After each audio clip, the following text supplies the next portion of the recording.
नमो भगवते वासुदेवाय। आप सभी का हिंदू धर्म की कथाएं चैनल में हार्दिक स्वागत है। आज हम माघ मास महात्म्य के अध्याय 17 से लेकर अध्याय 20 तक की कथा सुनिए। अध्याय शुरू करने से पहले मेरा आप सभी से अनुरोध है कि अगर आप चैनल पर पहली बार आए हैं तो चैनल को सब्सक्राइब और वीडियो को लाइक जरूर करिएगा। और अगर आपने पिछले अध्याय नहीं सुने हैं तो वो चैनल पर अपलोडेड हैं, आप उन्हें भी जरूर सुनिए। अप्सरा कहने लगी कि हे राक्षस, वह ब्राह्मण कहने लगा कि इंद्र इस प्रकार अपनी अमरावतीपुरी को गया, सो हे कल्याणकारी, तुम भी देवताओं से सेवा किए जाने वाले प्रयाग में माघ मास में स्नान करने से निष्पाप होकर स्वर्ग में जाओगी। सो मैंने उस ब्राह्मण के यह वचन सुनकर उसके पैरों में पड़कर प्रणाम किया और घर में आकर सब भाई बांधव, नौकर चाकर, धनादिक त्याग कर शरीर को नष्ट होने वाली वस्तु समझकर घर से निकली और माघ में गंगा यमुना के संगम पर जाकर स्नान किया।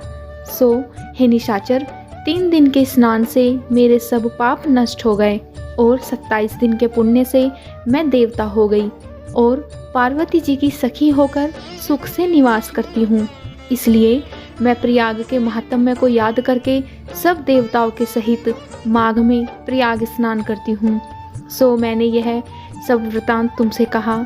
तुम भी इस योनि में पड़ने और कुरूप होने का सब कारण कहो। तुम्हारी दाढ़ी और मूछें बहुत बड़ी बड़ी हो गई हैं और पार्वती की गुफा में वास करते हो। निशाचर कहने लगा कि हे भद्रे, सज्जनों से गुप्त बात कहने में भी कोई हानि नहीं होती।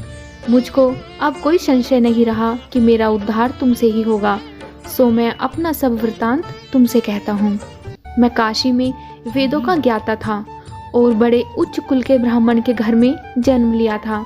मैंने राजा, पापी, शूद्र तथा वेश्यों से अनेक प्रकार के दान लिए। मैंने दान लेने में चांडाल को भी नहीं छोड़ा। उस जन्म में मैंने कोई भी धर्म नहीं किया, वहीं पर ही मृत्यु को प्राप्त हो गया। तीर्थ स्थान पर मरने के कारण नरक में नहीं गया। पहले 2 बार गिद्ध योनि में, 3 बार व्याघ्र योनि में और 2 बार सर्प योनि में मैं गया। 1 बार उल्लू की योनि में और अब 10वीं बार मैं राक्षस हुआ हूँ और सैकड़ों वर्षों से इसी योनि में हूँ। इस स्थान को 3 योजन तक मैंने जंतुहीन कर दिया है। बिना अपराध के बहुत से प्राणियों को मैंने नष्ट किया। इस कारण मेरा मन अत्यंत दुखी है। तुम्हारे दर्शन से चित्त में कुछ शांति अवश्य आई है, क्योंकि सज्जनों का संग तुरंत ही सुखदायी होता है। मैंने अपने दुख के कारण आपसे कहे और सज्जन लोग सदैव दूसरों के दुखों से दुखी होते हैं। अब यह बताओ कि इस दुख रूपी समुद्र को कैसे पार कर सकता हूँ? क्या क्षीर सागर हंस को ही दूध देता है, बगुले को नहीं देता? दत्तात्रेय जी कहने लगे कि इस प्रकार उसके वचन सुनकर कांचन मलिनी कहने लगी कि हे राक्षस, मैं अवश्य तुम्हारा कल्याण करूंगी। मैंने दृढ़ प्रतिज्ञा की है कि तुम्हारी मुक्ति के लिए प्रयत्न करूंगी। मैंने बहुत बार प्रयाग में स्नान किया है। वेद जानने वाले ऋषियों ने दुखी को दान देने की प्रशंसा की है। समुद्र में जल बरसने से क्या लाभ? प्रयाग में स्नान करने का 1 बार का फल मैं तुम्हें देती हूँ। उसी से तुम्हें स्वर्ग की प्राप्ति होगी। उसके फल का अनुभव मैं कर चुकी हूँ। तब उस अप्सरा ने अपने गीले वस्त्र का जल निचोड़कर जल को हाथ में लेकर माघ स्नान के फल को उस राक्षस को अर्पण किया। उसी समय पुण्य प्राप्त करके वह राक्षस शरीर को छोड़कर तेज में सूर्य के सदृश देवता रूप हो गया। आकाश में विमान पर चढ़कर अपनी कांति से चारों दिशाओं को प्रकाशित करता हुआ शोभायमान हुआ और कहने लगा कि ईश्वर ही जानता है तुमने कितना उपकार मुझ पर किया है। अब भी कृपा कुछ भिक्षा दो जिससे मैं कभी पाप न करूं। अब मैं तुम्हारी आज्ञा पाकर स्वर्ग में जाऊंगा। तब कांचन मलिनी ने कहा कि सदैव धर्म की रक्षा करो, काम रूपी शत्रु को जीतो, दूसरों के गुण तथा दोषों का वर्णन मत करो, शिव और वासुदेव का पूजन करो, इस देह का मोह मत करो, पत्नी, पुत्र, धनादि की ममता त्यागो, सत्य बोलो, वैराग्य भाव धारण कर योगी बनो। मैंने तुमसे यह धर्म के लक्षण कहे। अब तुम देवता रूप होकर शीघ्र ही स्वर्ग को जाओ। दत्तात्रेय जी कहने लगे कि इस प्रकार गंधर्वों से शोभित वह राक्षस कांचन मलिनी को नमस्कार करके स्वर्ग को गया और देव कन्याओं ने वहां आकर कांचन मलिनी पर पुष्पों की वर्षा की और प्रेम पूर्वक कहा कि हे भद्रे, तुमने इस राक्षस का उद्धार किया। इस दुष्ट के डर से कोई भी इस वन में प्रवेश नहीं करता। अब हम निडर होकर विचरेंगी। इस प्रकार कांचन मलिनी उस राक्षस का उद्धार करके प्रेम पूर्वक देव कन्याओं से क्रीड़ा करते हुए शिवलोक को गई। ये था माघ मास महात्म्य का 17वां अध्याय। अब हम माघ मास महात्म्य का 18वां अध्याय सुनेंगे। इसके बाद श्री वशिष्ठ ऋषि कहने लगे कि हे राजन, मैंने दत्तात्रेय जी द्वारा कहा माघ मास का महात्म्य कहा, अब माघ मास के स्नान का फल सुनो। हे परंतप, माघ स्नान सब यज्ञों, व्रतों का और तपों का फल देने वाला है। माघ मास में स्नान करने वाले स्वर्ग तो में जाते हैं, उनके माता पिता दोनों के कुलों को भी स्वर्ग प्राप्त होता है। जो माघ मास में सूर्योदय के समय नदी आदि में स्नान करता है, उसके माता पिता के साथ कुलों की पीढ़ी स्वर्ग को प्राप्त होती है। माघ मास में स्नान करने वाले दुराचारी और कुकर्मी मनुष्य भी पापों से मुक्त हो जाते हैं और इस मास में हरि का पूजन करने वाले पाप समुदाय से छूटकर भगवान के सदृश शरीर वाले हो जाते हैं। यदि कोई आलस से भी माघ में स्नान करता है, उसके भी सब पाप नष्ट हो जाते हैं। जैसे गंधर्व कन्याएं राजा के श्राप से भयंकर कल को भोगती हुई लोमश ऋषि के वचन से माघ में स्नान करने से पापों से छूट गई थी। यह वार्ता सुनकर राजा दिलीप विनय से पूछने लगे कि गुरुदेव, ये कन्याएं किसकी थीं? उनको कब और कैसे श्राप मिला? उनके नाम क्या थे? ऋषि के वाक्य से कैसे श्राप मुक्त हुई और उन्होंने कहाँ पर स्नान किया था? आप ये सब कथा हमें विस्तार पूर्वक कहिए। वशिष्ठ जी कहने लगे कि हे राजा, जैसे अग्नि से स्वयं अग्नि उत्पन्न होती है, वैसे ही यह कथा धर्म और संतान उत्पन्न करती है। हे राजन, सुख संगीत नामक गंधर्व की कन्या का नाम विमोहिनी था। सुशीला तथा स्वर्वेदी की सुंबरा, चंद्रकांत की सुतारा तथा सुप्रभा की कन्या चंद्रका, ये 5 सब समान आयु वाली तथा चंद्रमा के समान कांति वाली और सुंदर थी।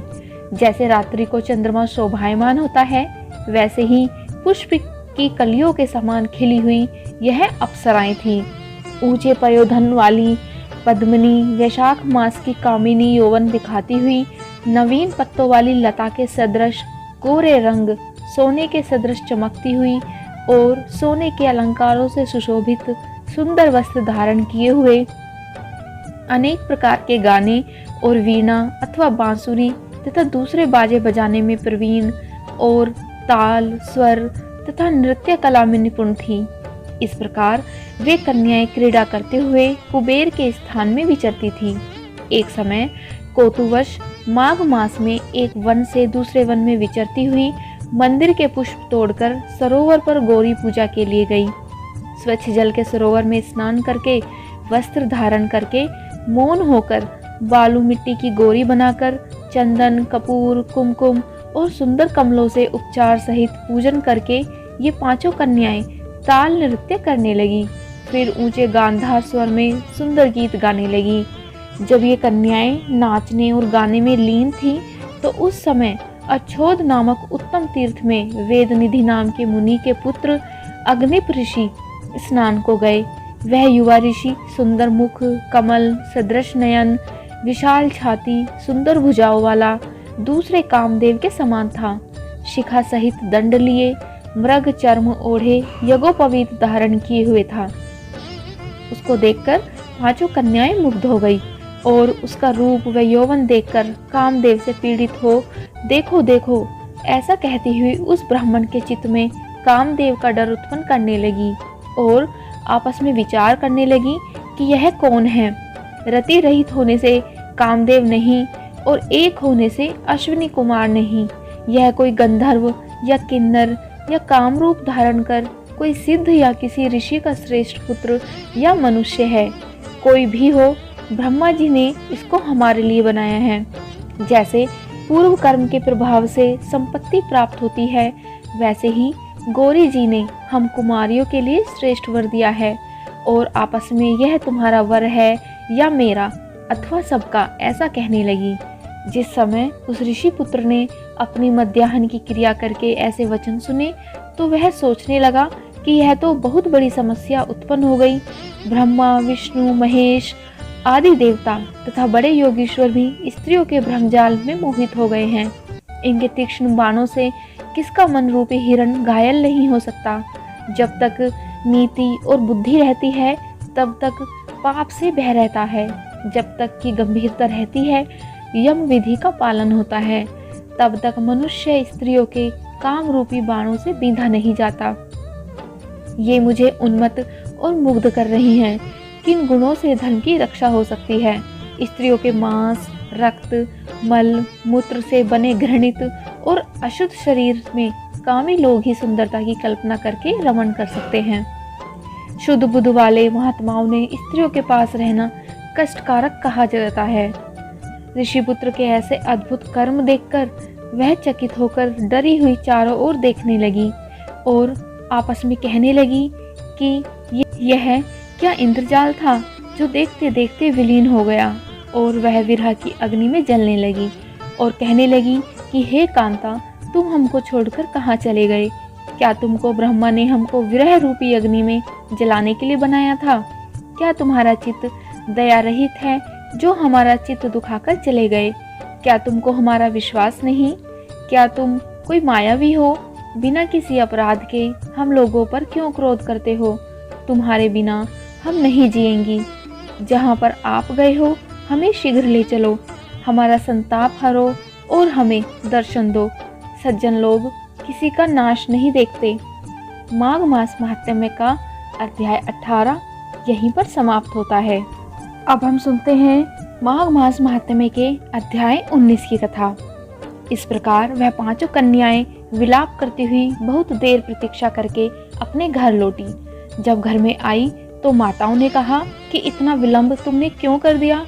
तब कन्याओं ने कहा कि हम किन्नरियों के साथ क्रीड़ा करती हुई सरोवर पर थीं और कहने लगी कि आज हम बहुत थक गई हैं और जाकर लेट गई। वशिष्ठ जी कहते हैं कि इस प्रकार आशय को छुपाकर वह विरह की मारी पड़ गई। उन्होंने घर में आकर किसी प्रकार की क्रीड़ा नहीं की। वह रात्रि उनको एक युग के समान बीती। सूर्य नारायण के उदय होते ही वह अपने आप को जीवित मानती हुई माताओं की आज्ञा लेकर गौरी पूजन करने वह कन्याएं वहां पर जाने लगी। उसी समय ब्राह्मण भी स्नान करने के लिए सरोवर पर आया। उसके आने पर कन्याओं ने वाह वाह किया। जैसे कमलनी प्रातःकाल सूर्योदय को देखकर कहती हैं, उसको देखकर उनके नेत्र खुल गए और उस ब्रह्मचारी के पास चली गई। आपस में एक दूसरे का हाथ पकड़कर चारों तरफ से उसको घेर लिया और कहने लगी कि मूर्ख, उस दिन तू भाग गया था लेकिन आज नहीं भाग सकता। हम लोगों ने तुमको घेर लिया है। ऐसे वचन सुनकर बाहुपाश में बंधे हुए ब्राह्मण ने मुस्कुराकर कहा, तुमने जो कुछ कहा सो ठीक ही है, परंतु मैं तो अभी विद्याभ्यास और ब्रह्मचारी हूँ। गुरुकुल में मेरा विद्याभ्यास पूरा नहीं हुआ है। पंडित को चाहिए कि जिस आश्रम में रहे उसके धर्म का पालन करे। इस आश्रम में मैं विवाह करना धर्म नहीं समझता। अपने व्रत का पालन करके और गुरु की आज्ञा पाकर ही विवाह कर सकता हूँ, उससे पहले नहीं कर सकता। यह बात सुनकर वह कन्याएं इस प्रकार बोली जैसे वैशाख मास में कोयल बोलती है। वह कहने लगी कि धर्म से अर्थ और अर्थ से काम और काम से धर्म के फल का प्रकाश होता है। ऐसा ही पंडित लोग और शास्त्र कहते हैं। हर काम सहित धर्म की अधिकता से आपके पास आई है, सो आप पृथ्वी के सब भोगों को भोगिए। उस ब्राह्मण ने कहा कि तुम्हारा वचन सत्य है, किंतु मैं अपने व्रत को समाप्त करके ही विवाह कर सकता हूँ, पहले नहीं कर सकता। तब वे कन्याएं कहने लगी कि तुम मूर्ख हो। अनोखी औषधि, ब्रह्म बुद्धि, रसायन सिद्धि, अच्छे कुल की सुंदर नारियां तथा मंत्र जिस समय प्राप्त हो तभी ग्रहण कर लेना चाहिए। कार्य को टालना अच्छा नहीं होता। केवल भाग्य वाले पुरुष ही प्रेम से पूर्ण, अच्छे कुल से उत्पन्न, स्वयं वर चाहने वाली कन्याओं को प्राप्त होते हैं। कहाँ हम अनोखी नारियां, कहाँ आप तपस्वी बालक। यह बेमेल का मेल मिलाने में विधाता की चतुराई ही है। इस कारण आप हम लोगों के साथ गंधर्व विवाह कर लें। इनके ऐसे वचन सुनकर उस धर्मात्मा ब्राह्मण ने कहा कि व्रती रहकर इस समय विवाह नहीं करूंगा, मैं स्वयंवर की इच्छा नहीं रखता। इस प्रकार उसके वचन सुनकर उन्होंने एक दूसरे का हाथ छोड़कर उसको पकड़ लिया। सुशील और सुरस्वरा ने उसकी भुजाओं को पकड़ लिया, सुतारा ने आलिंगन किया और चंद्रिका ने उसका मुख चूम लिया। परंतु फिर उसने क्रोधित होकर उनको श्राप दिया कि तुम डायन की तरह मुझसे चिपटी हो, इस कारण पिशाचिनी हो जाओ। ऐसा श्राप देने पर वह उनको छोड़कर अलग खड़ी हो गई। उन्होंने कहा कि हम निरपराधियों को वृथा क्यों श्राप दिया, तुम्हारी इस धर्मज्ञता पर धिक्कार है। प्रेम करने वाले से बुराई करने वाले का सुख दोनों लोकों में नष्ट हो जाता है, इसलिए तुम भी हम लोगों के साथ पिशाच हो जाओ। तब वे आपस के क्रोध से उस सरोवर पर पिशाच और पिशाचिनी हो गए और बस पिशाच पिशाचिनी कठिन शब्दों से चिल्लाते हुए अपने कर्मों को भोगने लगे। वशिष्ठ जी कहने लगे कि हे राजन, इस प्रकार वह पिशाच उस सरोवर के इधर उधर फिरते रहे। बहुत समय पश्चात मुनियों में श्रेष्ठ लोमश ऋषि पौष शुक्ल चतुर्दशी को उस अच्छोत सरोवर पर स्नान करने के लिए आए। जब क्षुधा से दुखी इन पिशाचों ने उनको देखा तो उनकी हत्या करने के लिए गोल बांधकर उनको चारों तरफ से घेर लिया। वेदनिधि ब्राह्मण भी वहां पर आ गए और उन्होंने लोमश ऋषि को साष्टांग प्रणाम किया। वे पिशाच ऋषि के तेज के सामने ठहर ना सके और दूर जाकर खड़े हो गए। वेदनिधि हाथ जोड़कर लोमश ऋषि से कहने लगे कि भाग्य से ही ऋषियों के दर्शन होते हैं। फिर उन्होंने गंधर्व कन्या और अपने पुत्र का परिचय देकर सब वृतांत सुनाया और कहा कि हे मुनिवर, यह सब ही श्राप मोहित होकर आपके सम्मुख खड़े हैं। आज इन बालकों का निस्तारा होगा, जैसे सूर्योदय से अंधेरे का नाश हो जाता है।